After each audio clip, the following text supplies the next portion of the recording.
Hey guys, welcome to the test 2 review. So let's get started. The first question is asking for, well, the first two questions, right? They're asking for the domain of the function. So let's figure it out. So how do you find a domain? Well, remember, for square root problems, you cannot square root negatives and stay in the real number system. We're always going to work with the real numbers, okay? So do not say, oh, I can square root negatives. No, you can't. You can square root zeros, though. Excuse me, though. So what we're going to do is we're going to take this radicand, what's inside the radical, and we're going to say, okay, if this is bigger than or equal to 0, we're perfect. We're good. We can actually square root that. So let's go ahead and solve for x. We'll subtract 13 both sides. We're going to get negative x greater than or equal to negative 13, right? And then, of course, we need to get rid of that negative, so we're going to divide negative 1 to both sides. And we're going to remember that rule. When we divide an inequality equation with when we divide an inequality with a negative, the actual inequality symbol will rotate. So it's going to go from greater than or equal to less than or equal to. And of course, negative 13 divided by negative 1 is positive 13. So any number that's 13 or less is part of the domain. So the answer is A. And that's how it is. Very simple.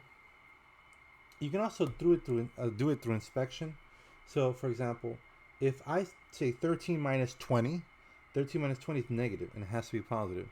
So I say, okay, so it has to be smaller than that. Smaller and smaller. So that's why it's less than. Okay, you can also inspect that and figure it out. Okay, number 2. X squared plus 5 is the equation. Okay, so the answer is really simple. It's all real numbers, right? Any number can be plugged into this equation without any errors, right? Any issues. That's easy. Alrighty, 3.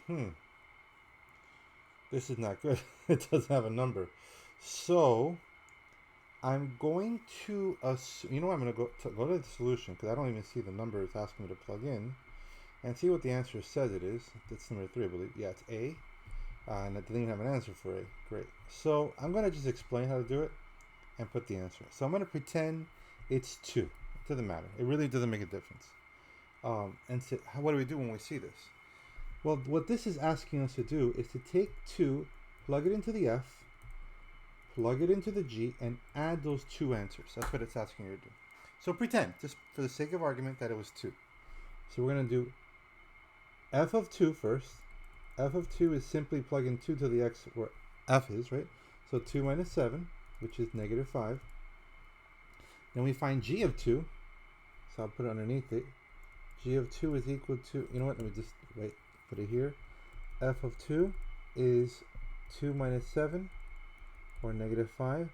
G of 2 is equal to 2 plus 2, or 4. And then all we do is add them, right? We add those 2 solutions. So we're going to take negative 5 for f of 2 plus 4 for g of 2, and it gave me negative 1. So I'm going to say the answer is A. That's what it says there. Of course, oops.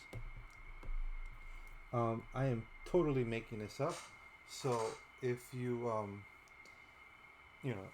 do this on your own, you're like, there's numbers missing. That's because I don't know why. It's weird. I know. All right, next one. Number 4. It's asking us to do the difference quotient for this equation, for the 6x plus 8. Remember that this is a difference quotient. All you got to do is apply that. That's all you got to do. So I'll use a different color. Remember step 1, f of x plus 8. That's literally just replacing x with x plus 8 in parentheses. So it's going to look like this. X plus h, excuse me. I think I said 8. So, very little space. I'll do it here. 6 x plus h plus 8. This is f of x plus h minus, and don't forget this, parentheses, and then you just copy the equation over 6x plus 8. Do not forget to put the parentheses. If you forget to write that, it's going to look like this. And then you're going to think, oh, it's just negative 6x plus 8. No.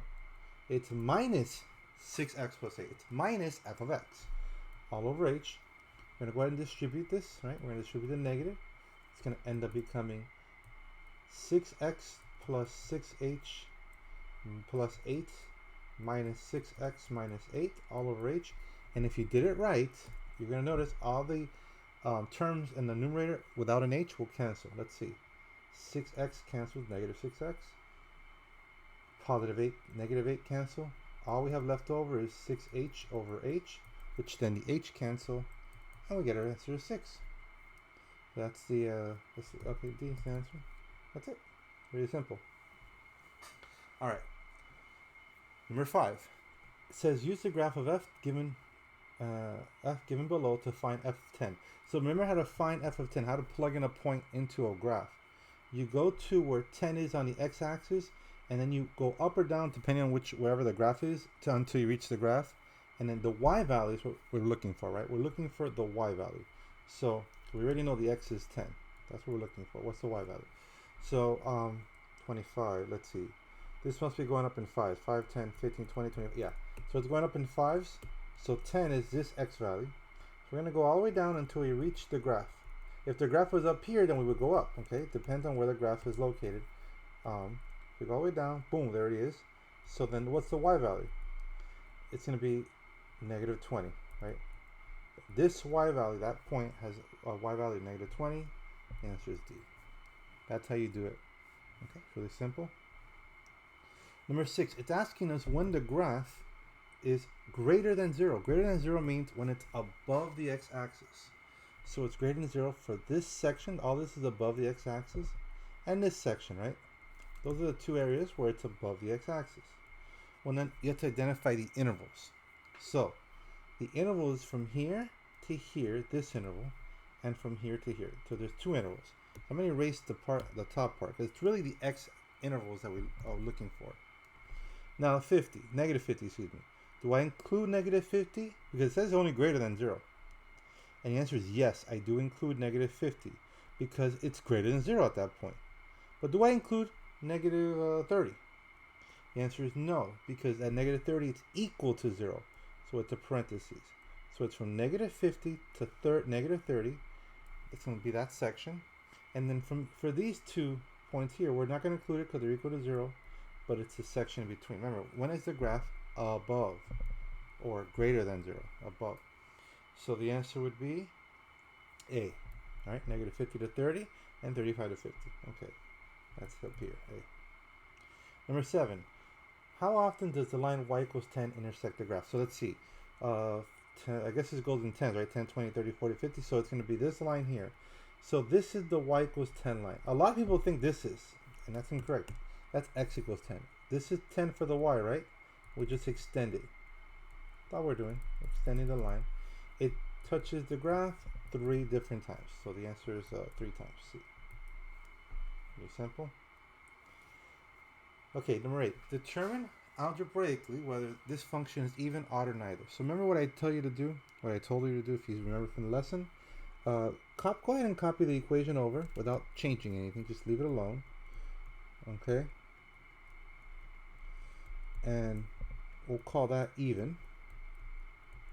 And then for the next one, go ahead and actually change the sign of everything. Change the sign of everything. So the numerator becomes, no, wait, I take it back. Forgive me. Don't change the sign of everything because this is a fraction. I realized when it's fractions, only change the signs of everything in the numerator. Don't change anything in the denominator. So if the numerator, let's pretend, had negative x cubed plus 2x squared minus 3x minus 5 over whatever, it doesn't matter, 3x squared minus 9, you would only change the numerator. You will not even touch the denominator, okay? That's how you negate a fraction, by negating one half, either the numerator or denominator. Don't mess with the denominator. So the numerator becomes positive. The denominator does not get affected. Okay, leave it alone. I'm going to call this odd. Now we keep this as a reference point. This is not really the step. The step is actually here. We're going to first figure out what f of negative x is. That's what this real step is. Plugging a negative into the x for each numerator, where all the variables are, right? So it's going to be negative x into the x cubed, like that. And negative x into the x squared, just like this. And then we're going to simplify. Now remember, 2 important things, okay? First one is negative x to the second power is the same thing as x squared. They're the same thing. And the second important thing is a negative x to an odd power, like to the third power, is the same thing as negative x squared. It's very important you know that. So, right here in the numerator, actually I'm going to put this on top of it. So negative x squared is the same thing as x squared, and negative x cubed is the same thing as negative x cubed. So the numerator is going to be the same thing as negative x cubed is the same thing as negative x cubed. So it's going to look like this. Negative x cubed over, right? That's basically it. Over, and then this is the same thing as x squared, 3x squared minus 9. Now what's negative x cubed? Positive x cubed over 3x squared minus 9. And now we compare the simplified version with either one of these, right? So let's see, does it match the first one? No, because the numerator is already different, so it's not the first one it matches. Does it match the second one? Is it the opposite? And the answer is yes, it matches the second one. So since it's matching exactly the second one, we call this an odd function. And remember what odd means algebraically. It means that it's a equation when you plug in a negative changes to its opposite solution. Opposite meaning the negated solution. And a negated solution means that, well, in a fraction at least, that the numerator changes signs. Only the numerator. Or the denominator, technically. It's one or the other. Alright, number 9. So we have a graph here. It says here, not a coordinate, right? Let me see. The graph is a function determine. Okay, so determine whether the function is increasing, decreasing, or constant on this interval. So what does that mean? Interval from negative 3 to 4. That means the x value, when x is negative 3, that doesn't make sense.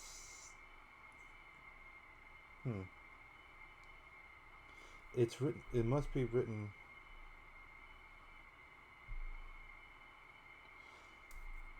Let me read this again. Determine whether the function is increasing, decreasing, or constant given the interval. Alright, so the reason why this is not making sense, the interval has to go from least to greatest, and negative 4 is clearly a smaller number, so this is written incorrect. I'm not sure if it meant negative 4 to negative 3. I mean, I'm going to assume that's what it meant, from negative 4 to negative 3. So that's now correctly written. So for this little section here, what's the graph doing? The graph is increasing. So the answer is B. All right. I'm going to make sure on the test that that issue is addressed in case it's there. But remember, anywhere from here all the way to here, right, to 0.5-ish, all these x values, you see it's increasing. And then all of these x values from here to here, you see the graph is decreasing. And of course, this section is constant and that section is constant. Okay? So I'm going to erase all that extra stuff I wrote. We're only going to focus on the part that we are looking for. So the answer I got is B, because it means from negative 4 to negative 3. Let me see what they got, just in case. I want to make sure. 9. Wait, was it 9? 9. They're saying it's C. Okay, so they're misrepresenting this. The constant part is here and here, so it must be negative. This is a typo. Okay. So guys, this is a typo. This is negative 5. I knew it, because it's like, why is it starting from a bigger number? So it's from negative 5 to negative 4, okay? Which means it's asking for you to look at this section. From negative 5 to negative 4, which it is constant. So I'm glad I had a chance to look at that. I don't want you guys to later get confused. It was an obvious typo, okay? But that's the answer, okay? So the answer would be constant in this case. So let me erase that and correct it. Now we go. How about this one? From 5 to infinity. So we go to 5, which is right. Let me see. 1, 2, 3, 4, 5. This is 5. And we're looking from here to infinity. What's going on? Let's look at the graph. From here to infinity, it looks like it's going up. It's increasing. So the answer is A. Okay? I'd be surprised if that's miswritten or written incorrectly, because that seems perfectly fine to me. So I'm not going to bother checking that one. All right, 11. Find the numbers, if any, at which f has a local minimum. And then what is that local minimum? Okay, so remember, this is finding the x values, and this is the y value of this x value of the local minimum. So let's see. Are there any local minimums? And you'll say yes, there are two of them. Remember what a local minimum looks like. It goes down and it turns around, immediately goes up. This is not an example. This is not a local minimum. It has to go down and turn and go up. Decrease, then increase. Okay? Anyhow, there are two of them. When x is -1 and when x is 1. So when x is -1 and 1, those are the two local minimums. And the question is, what are the local minima? Meaning, what is the y value for each of them? Now, they happen to both be the same. Normally, you would say, oh, for the first one, it's this, and for the second one, it's that. But in this one, they actually both have the same y value of 0. So the answer is A. Okay? Pretty simple. All right, let's look at number 12. It says, here's a graph. It's asking us find the absolute maximum and absolute minimum if it exists. So does this graph have an absolute maximum? Some of you guys are going to say, oh yeah, this one. The answer is wrong. Nope, that's not it. This arrow means it goes up forever. So even though it's not technically looks like it's higher than this value, it still technically means it does go up forever. So it has no absolute max for that reason, okay? And then of course the absolute min is the slowest point, the smallest y value, which is this point here. That's my absolute minimum. So it's asking you where, well actually they have it as, they have it as like in function notation. So let's go ahead and put in function notation when f of 1, when x is 1, the y value is 2. So it's going to be f of 1 equals 2 for the absolute min. Let's see. Absolute max, incorrect. Okay, so it's either B or C, D, excuse me. Let's look at which one has. This one says no absolute min, which is incorrect. So it has to be D. Okay. Hope this is making sense. Oh boy, that mouse is disappearing. There it is. Alright, moving on to the next one. Gosh. There. Now, the next one says find the average rate of change from the function. So, to do average rate of change, you can use this formula, which is the one I like to use. F of B minus F of A all over B minus A.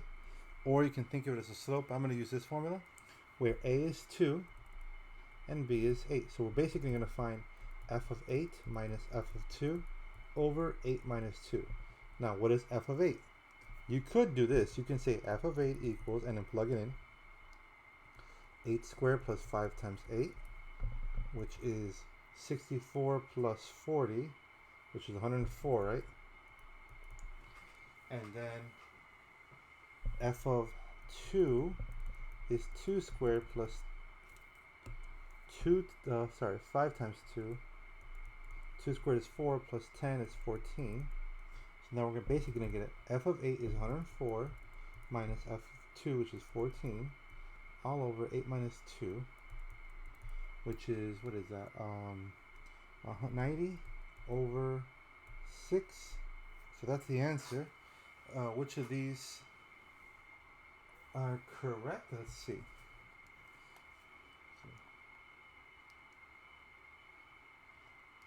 I'm just using my calculator to simple. Oh, I mean, what am I doing?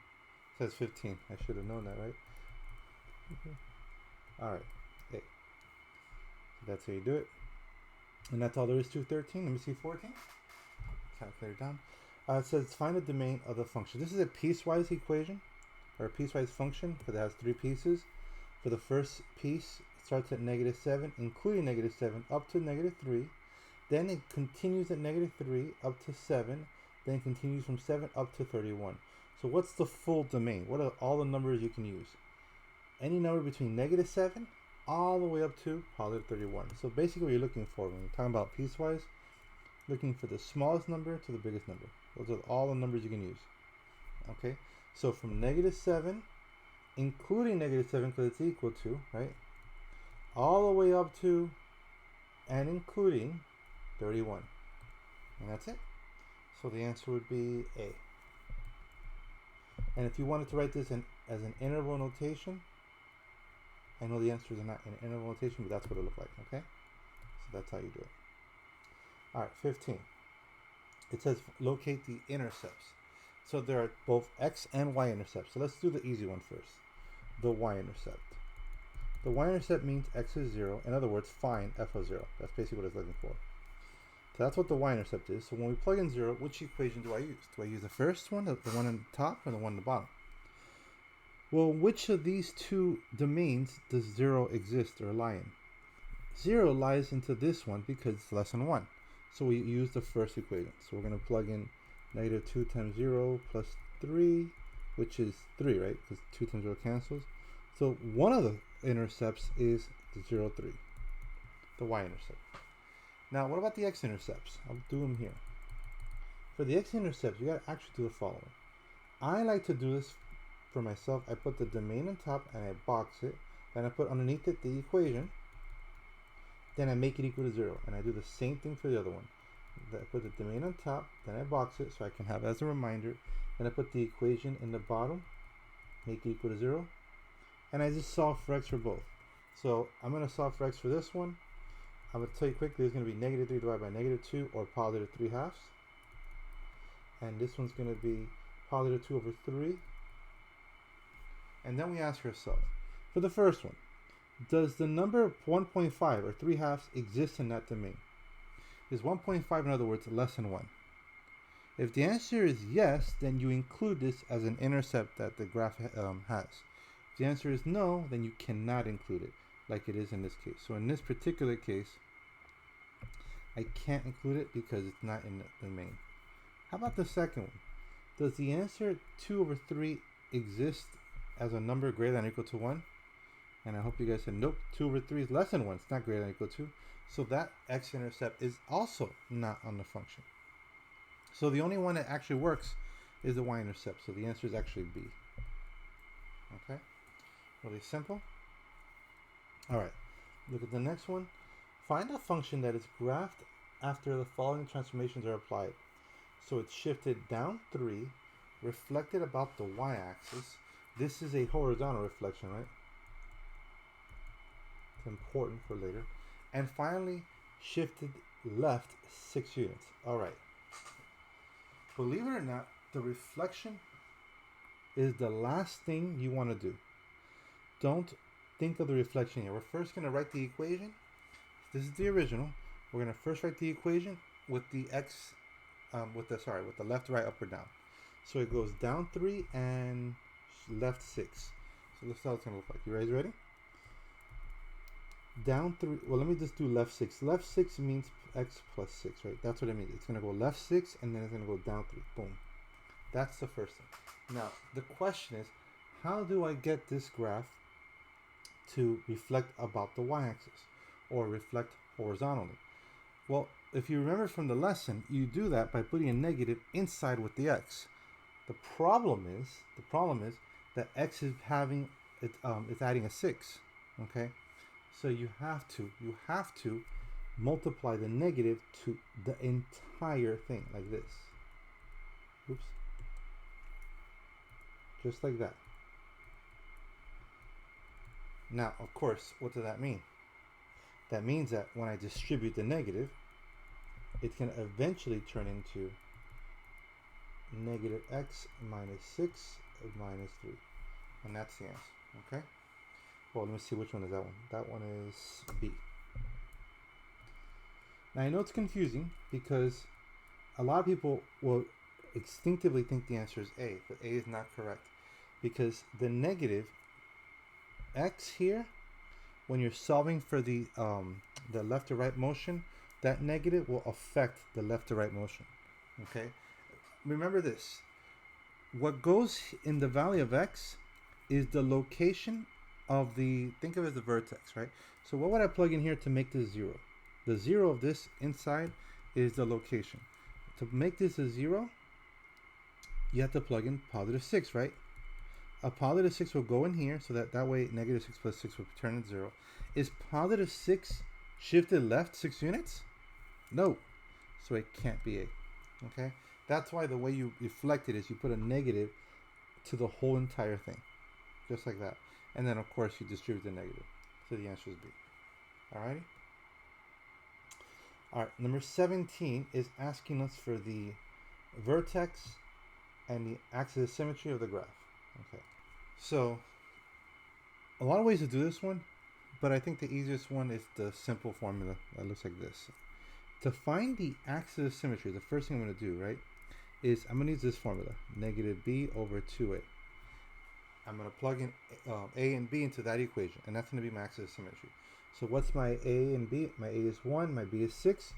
So my axis of symmetry is going to be negative 6 over 2 times 1, or negative 3. So that's my axis of symmetry. Okay? Axis of symmetry. So we can eliminate c and a automatically.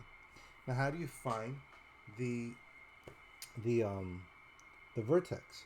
Well, to find the vertex is going to be, remember the vertex has the x value of the same axis of symmetry, negative 3, but then to find a y value, you got to plug in negative 3. You have to say negative 3 squared plus 6 times negative 3 plus 5.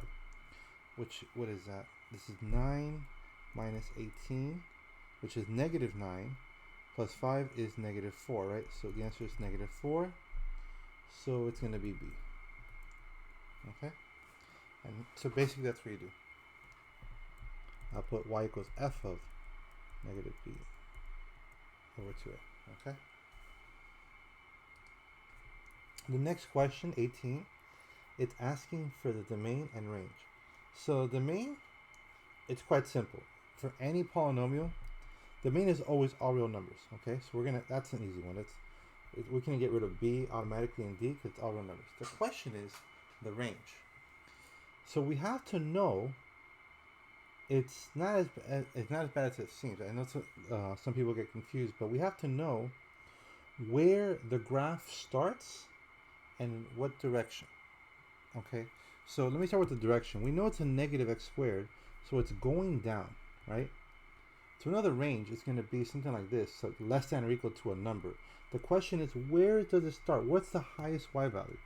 And that's another way of asking for the y value of the vertex. It's just basically, it's almost like number 17, pretty much. So we have to figure out what that y value, because that's going to be the absolute max, okay? Remember, if the graph looks like this, then this y value is the absolute max, which is going to be the high value of the range. So let's see, how do you find the absolute max? How do you find that y value? First, start with the x value of the domain. So it's a negative 2, so that's negative b, right? Over 2 times a, which is negative 1. This would become 2 over divided by negative 2, which is negative 1. Now I'm going to plug in negative 1 into the equation. So negative 1 squared minus 2 times negative 1 plus 8. This is still negative 1 plus 2, because these two cancel out to a positive. That's positive 1 plus 8 is 9. So the answer is positive 9, so the answer is A. The highest value, the y value, is 9. After that, it goes down, which means less than 9. Alright, that's number 18. Number 19. So you have a quadratic equation, and you want to know when is the graph increasing or decreasing. It's really, really nice to, we're going to find a vertex in a moment. Well, actually, not even the vertex. We're going to really only worry about the x value of the vertex, or the axis of symmetry. But it's really nice to know which direction it's opening. It makes it easier. You can do it algebraically, or you can do this graphically. So I'll show you both. Start with either way. It starts off with what's the x value of the vertex. We're going to still do that, okay? So it's going to be, what is it? Negative 8 over 2 times 1, which is positive 4. Okay? Now you have to think of this. Now, it does not matter, guys, it does not matter whether I do it like this, or if I do it like, whatever, like that. That doesn't matter. I don't really care. Actually, it's not going down, is it? All that matters is that I turn at when x is 4. Now the question is, which direction is this graph going? It's going up. I actually drew it wrong. So it's going to go like this. It's going to go up. Now you're thinking, why did I put, this line here? Well, you don't need that line, but it's just nice to see it. And that could be totally wrong. I don't care. Maybe it's above the x-axis. Doesn't matter. It does not matter. All you care about is to know that it's going down until it reaches the x value of 4, and then it's going up after it reaches 4. See that? So for the left side of 4, or from negative infinity to 4 for this section, the graph is going down, decreasing. See how it's going down, down, down, until it reaches when x equals 4. So it's decreasing from negative infinity to 4. So it's correct here. It's no, that's incorrect. So I can see A is wrong. Negative. Okay, so it has to be C. The answer is C. But then we can also see why, because it's increasing from 4 and on. It's increasing because the graph is opening in a concave up form. It's going down, right? And then eventually it's going up. Oops. Okay. Down, up. So that's why the answer is C. So all you really have to do is that. Now I said this is the graphing method. How do you do it algebraically? You do this. You do the same thing. You put a 4, plug a number to the left of 4. Actually, you know what? No, you can't. I just realized you can't. You would have to plug in 2 numbers to the left of. So if you really wanted to do this algebraically, you have to plug in 2 numbers and see if it's going up or down. It's a little annoying. So let's say we plug in 0, then 1, and then we plug in 5, then 6. It's a little annoying. So let's see. If I plug in 0 and then I plug in 1, what's the change? Is it going up or down? And that's how you can tell. But I'm not going to do that. I'd rather do it the graphic way. Much faster. All right. 20. You're given this graph and you're asked to figure out which equation it is. Perfect. So remember how this works. Y equals to, and then you put this is the formula. I'm going to write the formula. That's the formula we have to use, the vertex form. So Y equals, I don't know what A is, but I do know that the vertex is 1, 9. So x minus 1 plus 9. Remember that this is going to be opposite of that number. So if it's positive 1, it's going to appear to be negative 1. If this were negative 1 here, then this would have been positive 1 here. Okay? So I'm going to remind you of that. So that's the first step. Second step is I need to use the second point to plug it into the x and y just temporarily so I can calculate A. So for temporary purposes, we're going to put 8 for the y, A, and then 0 for the x. Now we're going to say 0 minus 1 is negative 1. When we square it, we get positive 1. So it's just the same thing as saying A times 1, or A, plus 9. We subtract 9 both sides. Cancel. 8 minus 9 is negative 1. So then our final answer would be y equals negative. You don't have to put negative 1. You can just put negative x minus 1 squared plus 9. Now, notice how the answers are expanded for us. So we have to expand it. So we're going to go ahead and write this like that. We're going to go ahead and expand this quickly. I'm going to expand first the quadratic, the binomial that's being squared. So it's going to be, remember, square the first, x squared, keep the sign. X times 1 is x, and then double it, so it's 2x, and square the last. Negative 1 squared is positive 1, plus 9, and then of course we distribute that negative. Remember, exponents first, and then multiplication. Negative x squared plus 2x, minus 1 plus 9. Negative 1 plus 9 is 8, plus 8, and that's the answer. So let's see. Negative x squared plus 2, here it is, D. Alright. Hope that made sense. Number 21. It's asking us to figure out this following inequality. When is g of x greater than f of x? G of x is the line, and f of x is the parabola. Okay. So then now, how do you know? So step 1, find intersections here and here. So find those two x values. Step 2, to the left of this, which one's first? The way you can determine that is you take your pencil and go above. Obviously go to the left and go above both graphs, and then start going down. Whichever the one you touch first is the bigger one. Boom! I touched this one first, which is F. It says when is G bigger, so it's not in this section. Now let me try the middle. I just do the line. It first touches this line, which is G. This is the correct section from here to here. And then what about to the right of it? You never know, so let's try it here. Remember, this graph, I know it's not done very well, but the graph does go up forever. So we're going to take our line and go straight down. Which one does it touch first?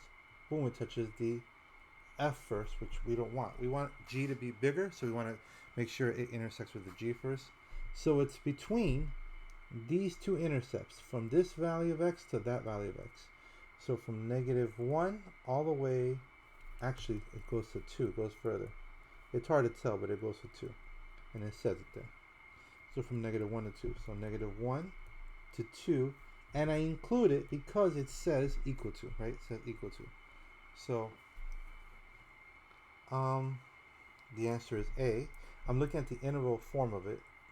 So this one was almost right. I was like, oh, it's D, but then I realized it's missing the brackets and it's supposed to have brackets. So the answer is A. Alrighty. Oh, there's the last question. Oh, awesome. So the last question is number 22. Solve the inequality. So to solve an inequality, guys, remember step 1. Go ahead and pretend it's just a normal equation. Oops. 10. But make it equal to 0. Solve for x. Find the x-intercepts. Let's see. Oh, darn. Oh, yeah. It's negative 10. I was thinking, oh, wait a second. 5 plus 2 is 7. But wait a second. It's negative 10. So, yeah, x plus 5 and x minus 2. When you multiply 5 and -2, you get -10. 5 plus -2 is +3. So the 2x values are -5 and 2. And I'll tell you what, I'll do it graphically since it's pretty fast and it's easy for when you're doing it with quadratics. Now this parabola is opening up since x squared is positive, so it's going to look something like this. Okay, remember these are x-intercepts and it's opening up like a U.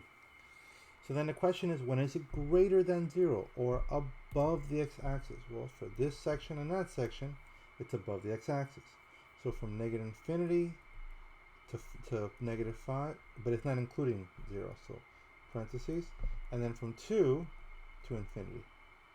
So the answer is A, right? -infinity to -5 and 2 to infinity. And that's the solution to that. And that's it. It's only 22 questions. There's nothing else to it. You guys got this. So if you have any questions at all while you're going through this, let me know. And if not, then I'll see you in the next one. So take care.